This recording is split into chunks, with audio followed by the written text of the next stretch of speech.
It is nighttime. Today, we're going to be continuing with our Holy Bible. Let's continue with what we have. So, we saw Jacob. He's working with Laban on the account because he's going to get Rachel. He wants Rachel and he wants Leah. Or Laban gives him Leah first, but he wants Rachel. So, you know, Rachel, he has to work for first, and then he works.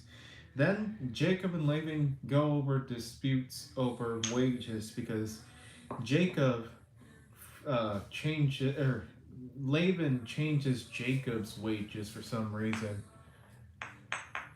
Yeah. Oh, Christian, God bless you. That was quick. Looks like the first one here. Yep, you are the first one here. Yeah. So then, what's it called? When Jacob takes all the speckled sheep and the striped sheep from Laban or whatever his name is, um, Laban is upset at Jacob, and then Jacob it dreams with the Lord, and then the Lord tells him, "Don't worry, I got you." And then the Lord tells Laban, "Listen, uh, you better not mess with Jacob." What is the mortar and pestle for? Oh, I've got wheat. I got wheat over here. I bought this wheat at HEB, and I decided, why not make some flour with this? Mortar and pestle and mortar. Yeah. So I'm just grinding up some wheat here and some flour, and yeah, I'm gonna put this away for right now. But yeah, uh, then Laban and Jacob come face again,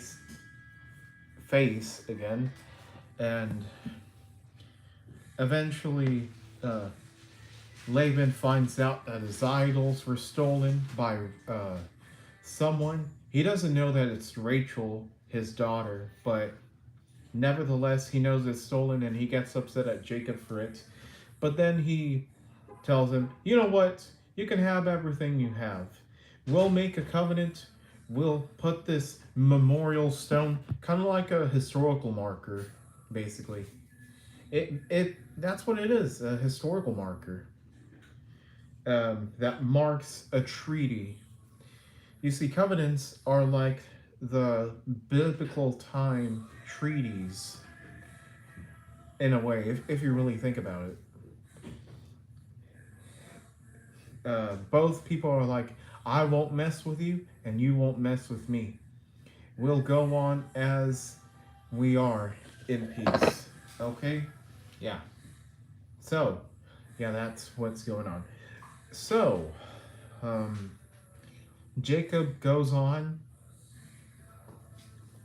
and goes about his business with his two wives. Back in those days, it was permissible to have two wives up until Moses' time, I believe. I don't know. I have to read through this again. But before Moses, I know that a lot of people had more than one wife in their life. And Jacob even had two wives, believe it or not. So there's that. Yeah, but now we move forward and chapter 32. Um, yeah, chapter 32, Jacob's fear of Esau. Now, as Jacob went on his way, the angels of Jacob met him. And when he saw them, Jacob said, "This is God's camp." So he named that place Mahanaim. Then Jacob sent messengers ahead of himself to his brother Esau in the land of Seir, the country of Edom, which is named after Esau. He commanded them, saying, "This is what you shall say to my lord Esau. Your servant Jacob says the following: I have resided with Laban and stayed until now, and I have oxen, donkeys, flocks, and male and female servants. And I have sent messengers to tell my lord, so that I may find favor in your sight." And the messengers returned to Jacob, saying, "We came to your brother Esau, and furthermore he is coming to meet you, and the 400 men are with him."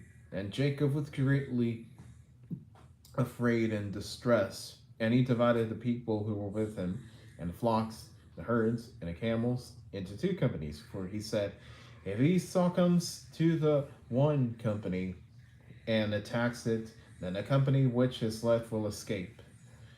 Then Jacob said, "God of my father Abraham and God of my father Isaac, Lord, who said to me, 'Return to your country and to your relatives, and I will make you proper,' I am unworthy of all the favor and of all the faithfulness which you have shown to your servant.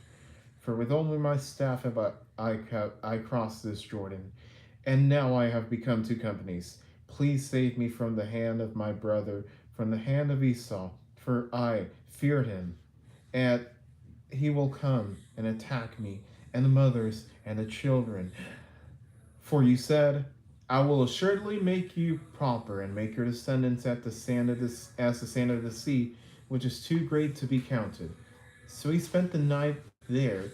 Then he selected from what he had with him a gift for his brother Esau: 200 female goats and 20 male goats, 200 ewes and 20 lambs, 30 milking cows, and their colts, 40 cows and 10 bulls, 20 female donkeys and 10 male donkeys. Then he placed them in the care of his servants, every flock by itself, and said to his servants, "Pass on, pass on ahead of me, and put a space between flocks." And he commanded the one in the front, saying, "When my brother Esau meets you and asks you, saying, 'To whom do you belong, and where are you going, and to whom do these animals in front of you belong?' then you shall say, 'These belong to your servant Jacob. It is a gift sent to my lord Esau, and behold, he also is behind us.'" Then he commanded also the second and the third, and all those who follow the flock, saying, "In this way you shall speak to Esau when you find him, and you shall say, 'Behold, your servant Jacob also is behind us.' For he said, 'I will appease him with the gift that goes ahead of me. Then afterward I will see his face. Perhaps he will accept me.' So the gift passed on ahead of him, while he himself spent that night in the camp. Now he got up that same night and took his two wives, his two female slaves, and his 11 children, and crossed the shallow place of the Jabbok. Then he took them and sent them across the stream, and he sent across whatever he had. Alright, so far what's going on is Jacob is aware that Esau is his brother is coming to meet him, and then because he remembers that he wanted to kill Jacob, he's afraid of meeting back with him. So he calls on the Lord to save him from that, so that he may not be killed. He also prepares a gift for his brother: 200 female goats, 20 male goats, 200 ewes and 20 lambs, 30 milking cows and their colts, 40 cows and 10 bulls, and 20 female donkeys and 10 male donkeys. I'm not sure if there was something in specific, like a parallel in the numbers of the livestock that he gave, but there it is. And then he sent his servants to or to as messengers to Esau to tell him this and that. But yeah, I think one parallel that I could compare this to is the prodigal son. Um, Jacob steals his brother's blessing. He steals his birth. Well, he gains his birthright, and then Jacob's afraid of his brother, which wanted to kill him. But then, um, I think it's like the prodigal son. The prodigal son comes out of home, he wastes his inheritance, and then comes back desolate after working for a servant, I believe, and then he comes back and his father is happy and rejoiced that he's here. Um, but yeah, I think um, when I think of Jacob, something that comes to mind is prodigal son, and that's why.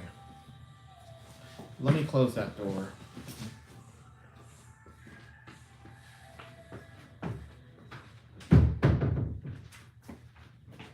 All right. But yes, the fruit of this is faith, trusting in the Lord. All right. Now let's continue forward with Jacob wrestles. Jacob made the right first choice, and that was to give his problem to God. Right. That's why the fruit of this passage is faith, which is trusting in God, giving his burdens to God. Okay. Jacob wrestles. Then Jacob was left alone, and a man wrestled with him until daybreak. When the man saw that he had not prevailed against him, he touched the socket of Jacob's hip, and the socket of Jacob's hip was dislocated while he wrestled with him. Ooh. Then he said, "Let me go, for the dawn is breaking." But he said, "I will not let you go unless you bless me." So he said to him, "What is your name?" And he said, "Jacob." Then he said, "Your name shall no longer be Jacob, but Israel. For you have contended with God and with men, and have prevailed." And Jacob asked him and said, "But please, tell me your name." But he said, "Why is it that you ask my name?" And he blessed him there. So Jacob named the place Peniel, for he said, "I have seen God face to face, yet my life has been spared." Now the sun rose upon him, and just as he crossed over Peniel, and he was limping on his hip. Therefore, to this day, the sons of Israel do not eat the tendon of the hip, which is on the socket of the hip, because he touched the socket of Jacob's hip and the tendon of the hip.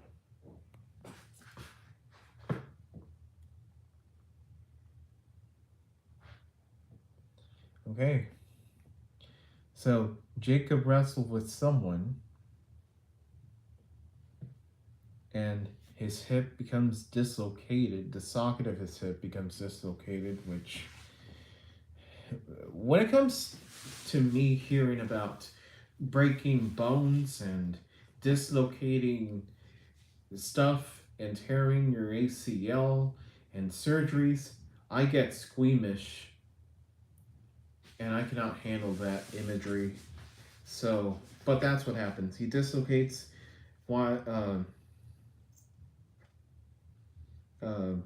his socket on the hip.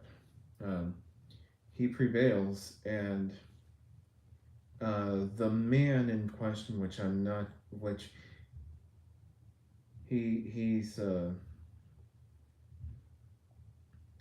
got no name, at least. At least this is what we see. But he prevails, and thus the mysterious, unknown, unnamed man, we'll name him Untitled, just like when you save a file in Windows, Untitled. So Untitled blesses Jacob because he prevails against him. Jacob does, and because of that, His name is Israel. And from Israel is Jacob. From Jacob comes Israel. Um, and you'll hear this all the time from God. You're going to hear that this country, Israel, is Jacob, you know? So you're going to hear the God of Abraham, the God of Isaac, and the God of Jacob. And when you hear the land of Israel, you're going to hear that it's Jacob's land or something along those lines. Just like is in Adobe Illustrator, every new file is called Untitled. Right. In Movie Maker, I believe, or actually no, Movie Maker is My Movie. Untitled, I think Paint would do that. Also, oh, Matthew, God bless you. I don't think we've seen you. Correct me if I'm wrong, but welcome in. How's it going?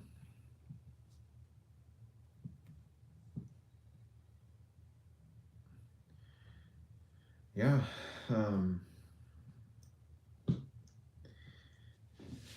So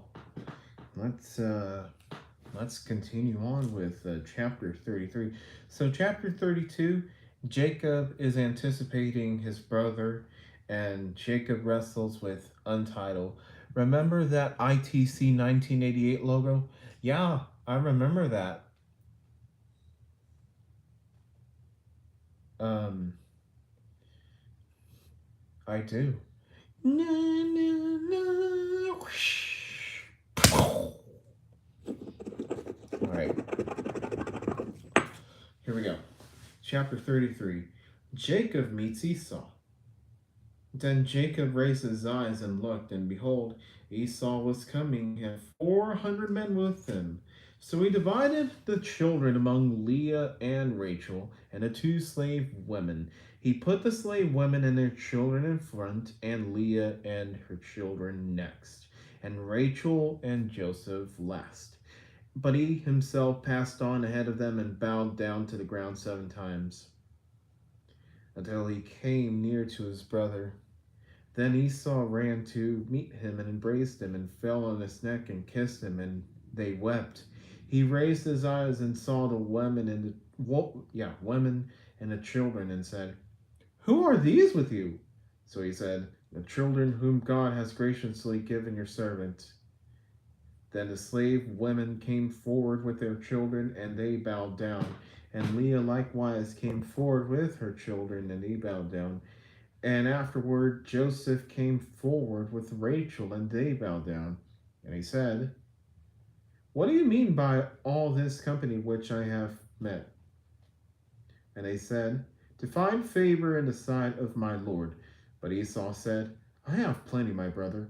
Let what you have be your own." Jacob said, "No, please, if now I have found favor in your sight, then accept my gift from my hand. For I see your face as one sees the face of God, and you have received me favorably. Please accept my gift which has been brought to you, because God has dealt graciously with me, and because I have plenty." So he urged him and accepted him. Thank you for subscribing. Among Us Design Pro.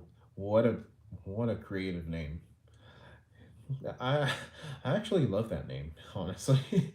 Thank you. Then Esau said, "Let's journey on and go, and I will go ahead of you." But he said to him, "My Lord knows that the children are frail, and that the flocks and herds that are nursing are a matter of concern to me. And if they are driven hard just one day, all the flocks will die. Please let my Lord pass on ahead of his servant, and I will proceed at my leisure, at the pace of the cattle that are ahead of me, and at the pace of the children, until I come to my Lord at Seir." Then Esau said, "Please let me leave with you and some of the people who are with me." But he said, "What need is there? Let me find a favor in the sight of my Lord." So Esau returned that day on his way to Seir, but Jacob journeyed to Succoth and built for himself a house and made booths for his livestock. Therefore, the name is place is named Succoth. And Jacob settles in Shechem. Now Jacob came safely to the city of Shechem, which is in the land of Canaan, which is when he came from Padan Aram or Padan Aram. I don't know how to pronounce that place, and camped before the city. He bought the plot of land where he had pitched his tent from the hand of the sons of Hamor, Shechem's father, for 100 pieces of money. Then he erected there an altar and called it El Elohe Israel. Yeah. Jacob wanted to make sure Esau was pleased. The gift was so Jacob could gain favor in his brother's eyes, and if he rejected it, it meant that Esau was still displeased. Yeah. So, 33. Notice how it says that Jacob bowed down to the ground 7 times until he came near to Esau. Yeah. The number 7 is repeated multiple times.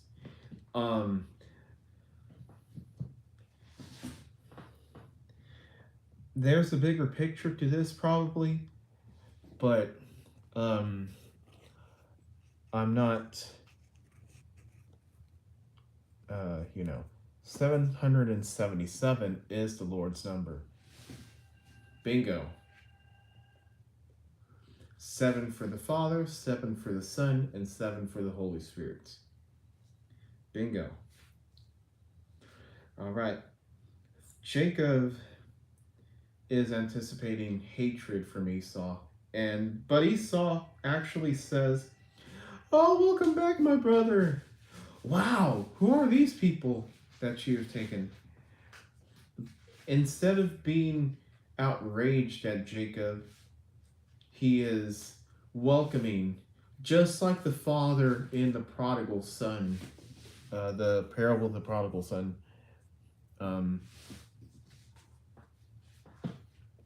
But yeah. And then Jacob offers him the gift, and he accepts it. And then Esau goes eventually to Seir, and Jacob goes and builds his house and his livestock booths in Succoth. And then Jacob then goes to Shechem.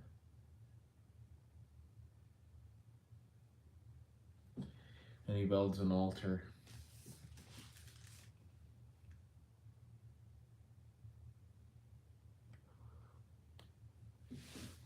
All right. Chapter 34.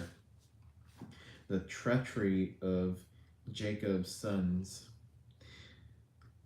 Now Dinah, the daughter of Leah, whom she had borne to Jacob, went out to visit the daughters of the land. When Shechem the son of Hamor the Hivite, the prince of the land, saw her, he took her and lay with her and raped her. But he was deeply attracted to Dinah, the daughter of Jacob, and he loved the girl and spoke tenderly to her.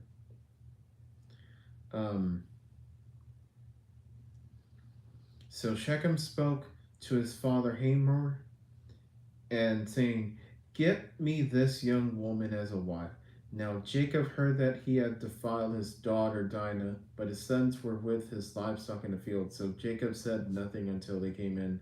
Now Hamor, the father of Shechem, went out to Jacob to speak with him. Now the sons of Jacob came in from the field when they heard about it, and the men were grieved, and they were very angry because he had done a disgraceful thing in Israel by sleeping with Jacob's daughter, for such a thing ought not to be done. But Hamor spoke with them, saying, "The soul of my son Shechem longed for your daughter. Please give her to him in marriage." and intermarry with us. Give your daughters to us, and take our daughters for yourselves. So you will live with us, and the land shall be open to you. Live and trade in it, or live and trade within it, and acquire property in it.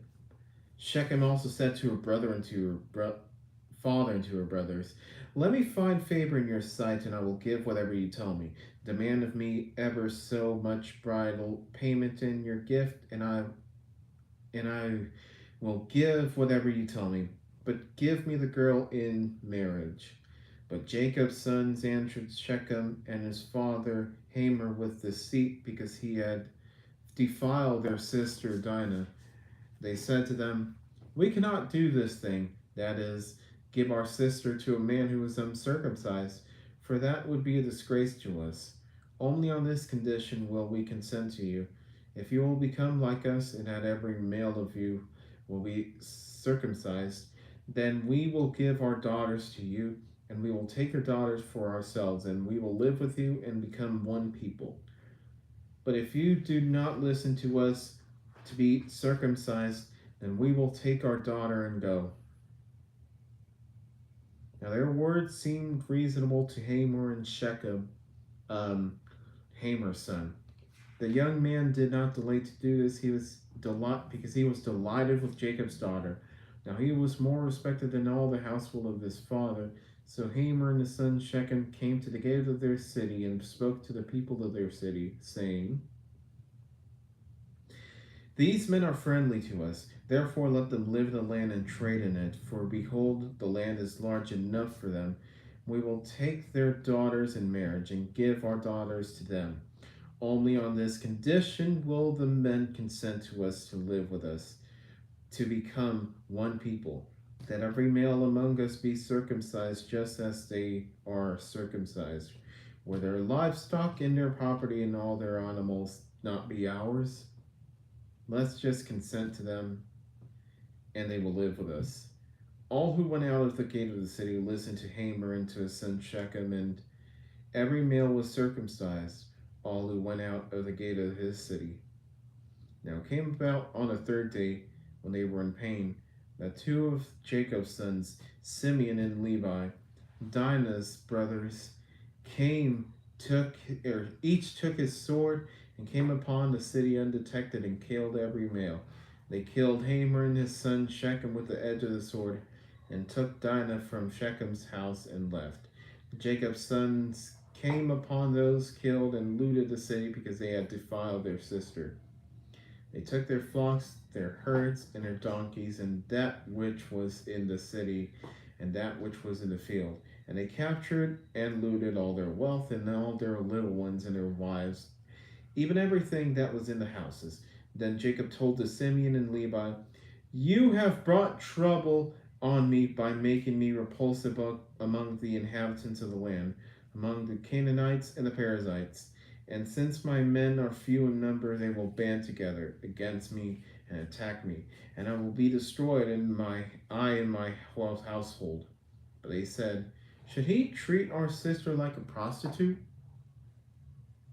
Dang. All right. There's a lot to unpack, but basically, what happens in chapter 34? Shechem takes Dinah and has sex with her, rapes her. I know that's a strong word, but that's what happens. Let's be honest. Because of that, Jacob is upset, but Hamor and Shechem want to marry her. So Jacob, what he says is, look, here's what we're going to do. As long as you circumcise your people and marry us, and, sorry, I need to read.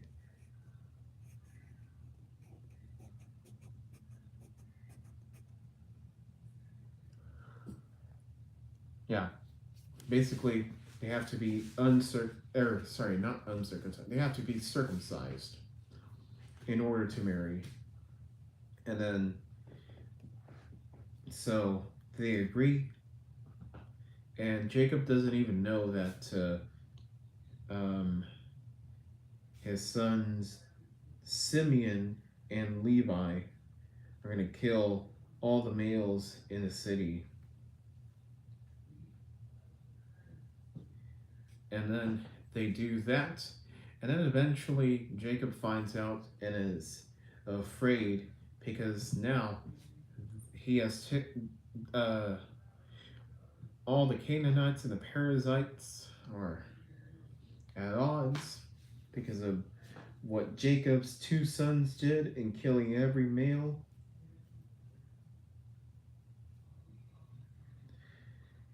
Uh, because they raped the sister, or they raped Jacob's daughter. But Jacob is upset, but the two sons are like, it was to avenge uh, the sexual misconduct that happened. So yeah, Dinah is raped. Hamer and Shechem want Shechem to marry her regardless. Jacob convinces them to circumcise each other, but then Simeon and Levi kill all the uh, males there.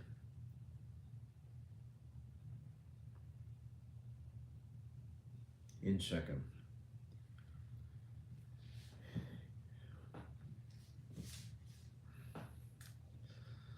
Yeah.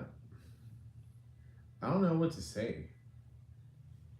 It sounds like a weird movie plot in like an action movie or something.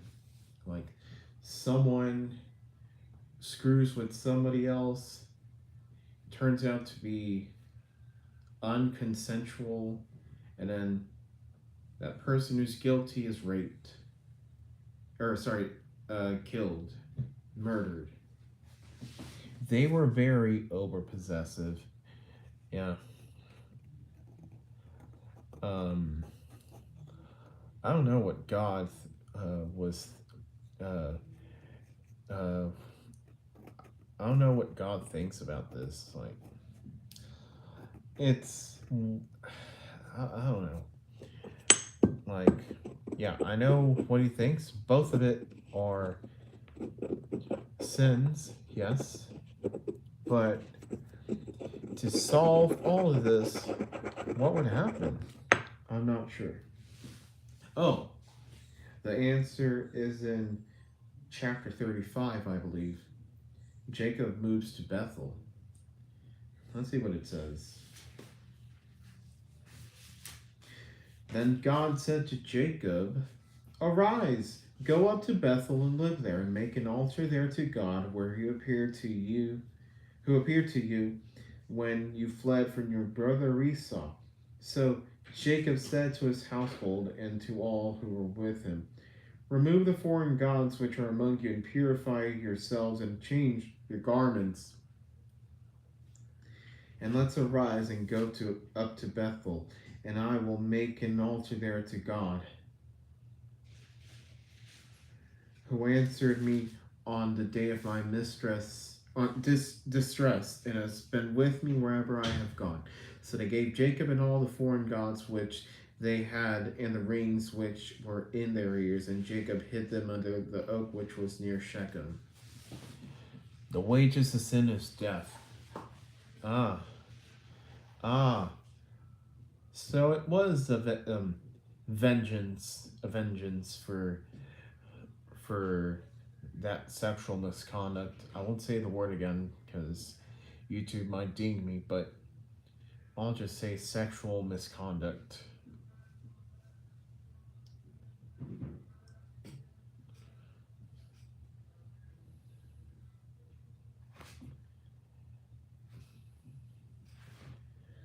Um, as they journeyed, there was a great terror upon the cities which were around them, and they did not pursue the sons of Jacob.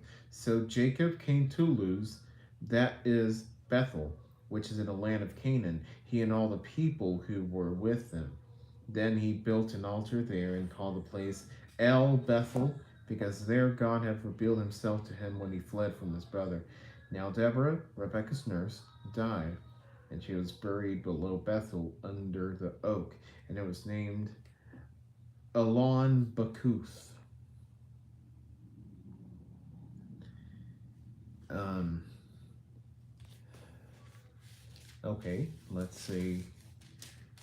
So Jacob goes to Bethel. God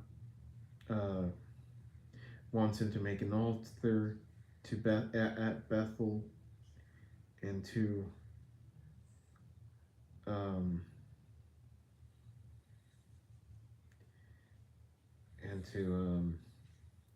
worship the Lord, pretty much, and also to remove foreign gods and change their clothes.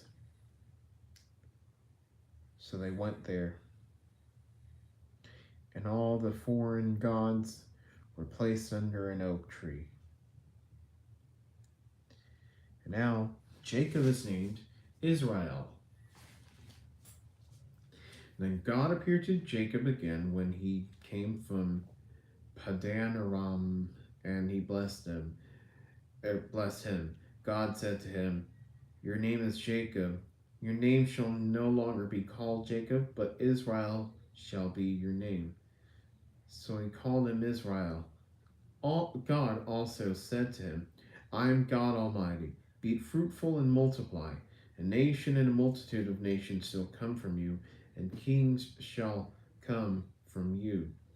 And the land which I gave to Abraham and Isaac, I will give to you, and I will give the land to your descendants after you."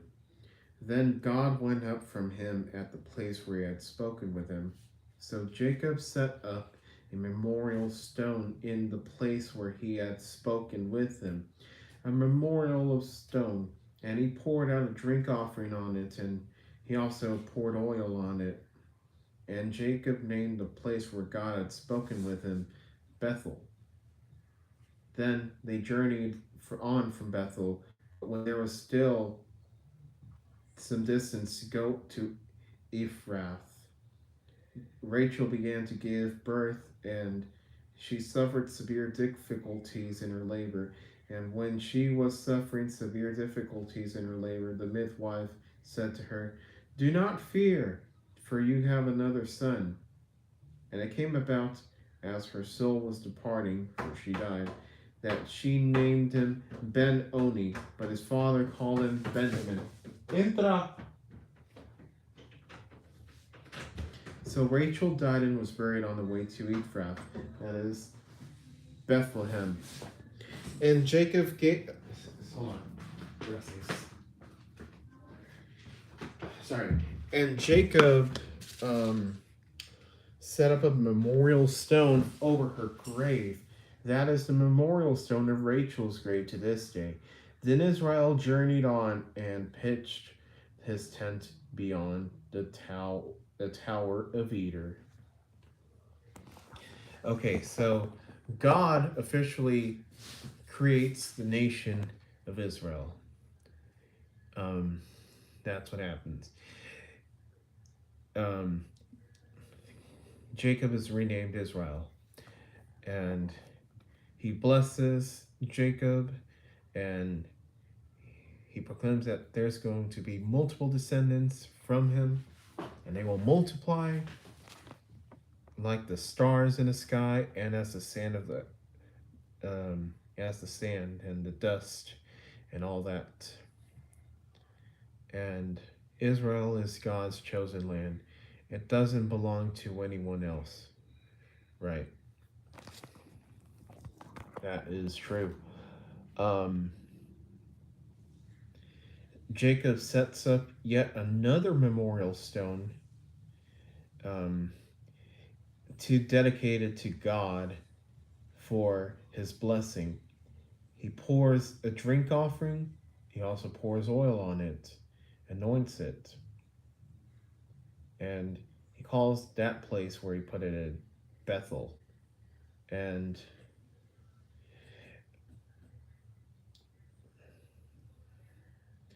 Rachel began to give birth to Benjamin. and then she dies. And she's buried on the way to modern, uh, what is called Bethlehem. Which, you know what? Believe it or not, I think that parallels also with the birth of Jesus Christ, who was also born in Bethlehem. And likewise, I just think that parallels very well with that. Rachel, which is Mary, gives birth to Benjamin. That's sad that Benjamin never gets to meet his own mother. Yeah, I agree. Um, I will say, though, that Rachel was the one who stole the foreign gods from his father. And I think Jacob said, whoever stole the foreign gods will be put to death. So I think that's what happened. And that is the final child of Jacob that is born. And those 12 sons of Jacob make up the 12 tribes of Israel. Is that chocolate pudding? No, it's like Jello, except a Mexican brand.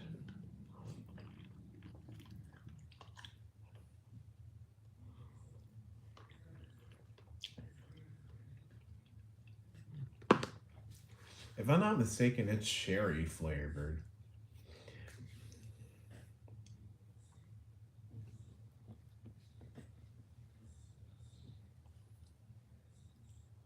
Okay, finally, the sons of Israel.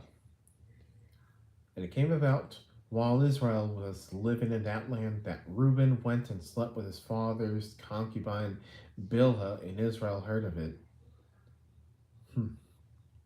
It looks orange from here. Oh. Um, yeah, you can't see it well, but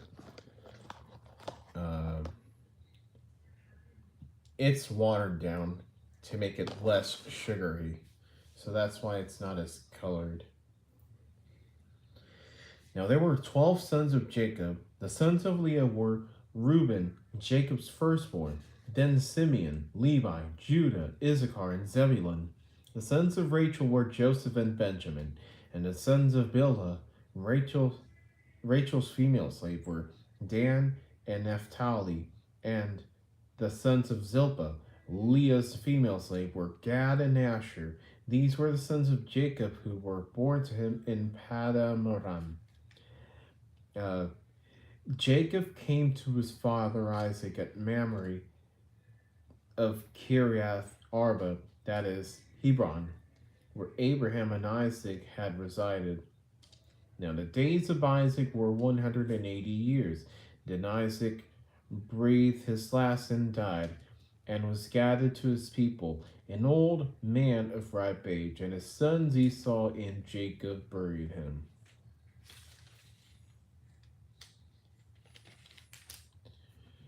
Yeah. So in this last section, I recounts the 12 sons of Jacob: Reuben, Simeon, Levi, Judah, Issachar, and Zebulun; Joseph, Benjamin, Dan, Naphtali, Gad, and Asher. And Isaac dies after 180 years. So that's what happens. So that offspring is going to produce even more offspring, and it's going to be uncountable.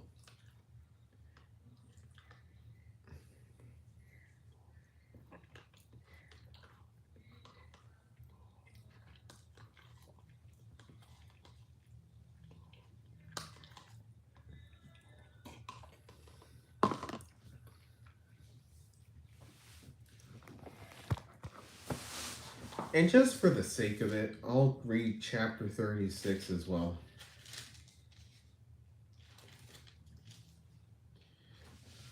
He lived 180 years.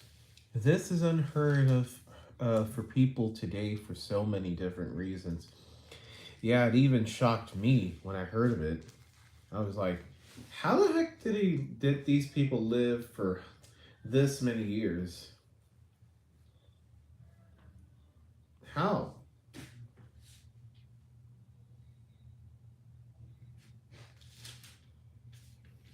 Well, the world may never know, except that it's God, the Word of God. All right, chapter 36, Esau moves. Now these are the records of the generations of Esau. That is Edom. Modern day folks eat too much junk and don't work out. Yeah. That's my theory why nobody lives that long. I guess so. I guess that's one possibility. But you know, whenever you live to 100, um, I don't know, maybe it's better to live. I guess Adam would say this, I'm not for sure, but I think it's better to live a short life and than to live an old life in agony. With McDonald's and similar places, yeah, yeah, um, don't even think about McDonald's. Esau took his wives from the daughters of Canaan, Ada, the daughter of Elon the Hittite, and Aholibamah, the daughter of Ranah, the granddaughter of Zibeon the Hivite, also Basemath, Ishmael's daughter, the sister of Nebaioth. Ada bore Eliphaz to Esau, and Basemath gave birth to Reuel, and Oholibamah gave birth to Jeush, Jalem, and Korah. These are the sons of Esau who were born to him in the land of Canaan. It's better to live a short life serving God than live a long life serving one's selfish desires. Yeah. Charlie Kirk, he lived a short life and fulfilled God. Um, Meanwhile, a rock star could live for 70, 80, 90 years and live in blindness and, you know. And then Esau took his wives, his sons, his daughters, and all his household, and his livestock with all his cattle, and all his property which he had acquired in the land of Canaan, and went to another land away from his brother Jacob. For their possessions had become too great for them to live together, and the land where they resided could not support them because of their livestock. So Esau lived in the hill country of Seir. Esau is Edom. Oh. Charlie Kirk was only 1 year older than me. He was born in 1993.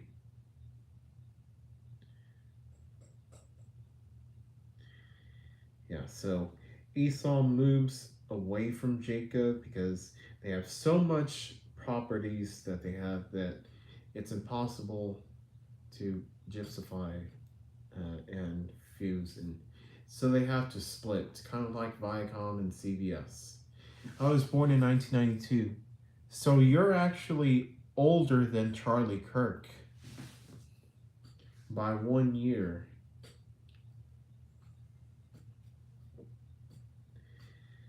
Yeah. So descendants of Esau. Then there are the records of the generations of Esau, the father of the Edomites in the hill country of Seir. These are the names of Esau's sons: Eliphaz, the son of Esau's wife Ada, and Reuel, the son of Esau's wife Basemath. Yes, I was older by 1 year. By a comp. Yeah. Viacom and CBS are not a true split, though. Yeah, that's true.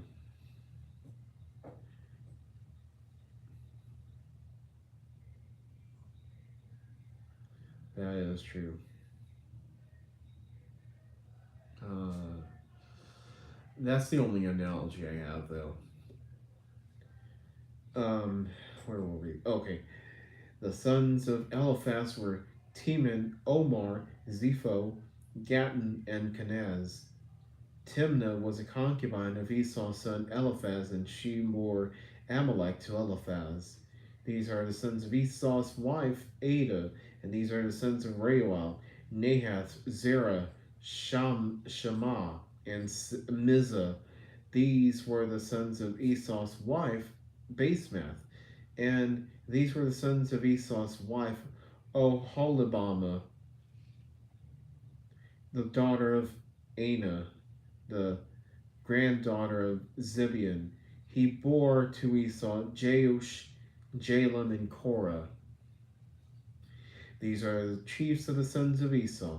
The son of Eliphaz, the firstborn of Esau, were our chief Teman, the chief Omar, the chief Zepho, chief Kenaz, chief Korah, chief Gadam, and chief Amalek.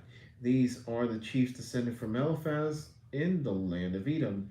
These are the sons of Ada. And these are the sons of Reuel, Esau's son. Chief Nahath, chief Zerah, chief Shema, and chief Mizah. These are the chiefs descended from Reuel in the land of Edom. These are the sons of Esau's wife, Basemath. And these are the sons of Esau's wife, Oholibamah, chief Jeush, chief Jalem, chief Korah. These are the chiefs descended from Esau's wife, Oholibamah, the daughter of Anah. These are the sons of Esau, that is, Edom, and these are their chiefs. These are the sons of Zarir the Horite, the inhabitants of the land. Lodan, Shobal, Zibeon, Anah, Dishon, Ezer, and Dishon. These are the chiefs descended from the Horites, the sons of their seer in the land of Edom. Yeah, he had a lot of sons, many of them which I cannot name. The sons of Seir in the land of Edom. And the sons of Lotan were Hori and Hemim, and Lotan's sister was Timnah. And these are the sons of Shobal, Alban, Manahath, Ebal, Shepho, and Onam. And these are the sons of Simeon, Aiah, and Anah. He is the Anah who found the hot springs in the wilderness when he was pasturing the donkeys of his father Zibeon. And these are the children of Anah, Dishon, and Oholibamah, the daughter of Anah. And these are the sons of Dishon, Hemdan, Eshban, Ithran, and Kiran. These are the sons of Ezer, Bilhan, Zabin, and Achan. These are the sons of Dishon, Uz and Aran. These are the chiefs descended from the Horites. Chief Lotan, Chief Shobal, Chief Zibeon, Chief Anah, Chief Dishon, Chief Ezer, and Chief Dishon. These are the chiefs descended from the Horites according to the various chiefs in the land of Seir. Now these are the kings who reigned in the land of Edom before any king reigned over the sons of Israel. Bela the son of Beor reigned in Edom, and the name of the city was Dimhaba or Dimhaba. Then Bela died, and Jobab the son of Zerah the Bozrah became king in his place. Then Jobab died, and Husham of the land of the Temanites became king in his place. Then Husham died, and Hadad the son of Bedad, who defeated Midian in the field of Moab, became king in his place. And the name of the city was Abith. Then Hadad died, and Samlah of Masrekah became king of his place. Then Samlah died, and Shaul of Rehoboth of the Euphrates River became king in his place. Then Shaul died, and Baal Hanan, or Baal Hanan, I'm not even sure how to pronounce that. The son, oh my goodness, 20% warning. Um, the son of Akbar became king in his place. Then Baal Hanan, or Hanan, the son of Akbar, died, and Hadar became king in his place. And the name of the city was Pau, and the wife's name was Mehetabel, the daughter of Matred, the daughter of Mezahab.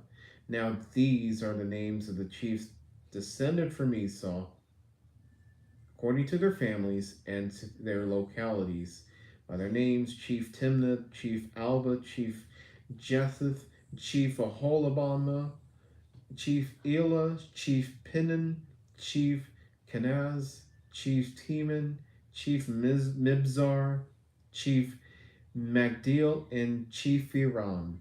These are the chiefs of Edom, that is Esau, the father of the Edomites, according to their settlements in the land of their possession.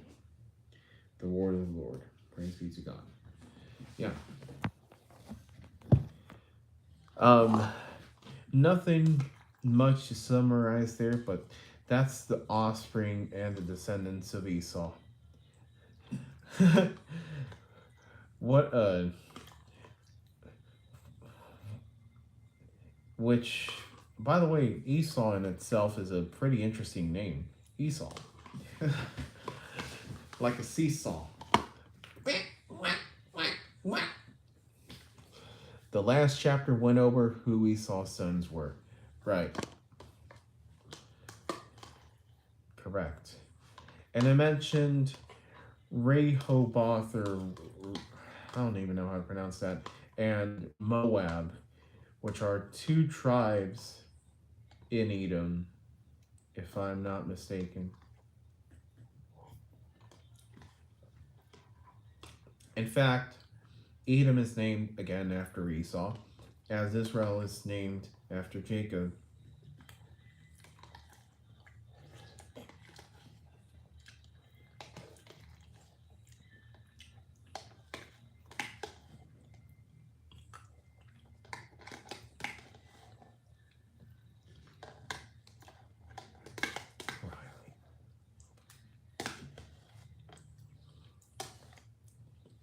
All right, well, now that that's over with,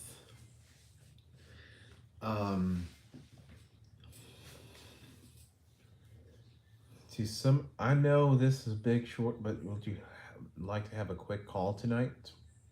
Okay, well, then I'll log off of this stream and I'll get back on that. And yeah, I don't have my mic though. I left my mic at Kingsville, so there's that. But regardless, yes, we'll have a call. But I will log off of this stream shortly then.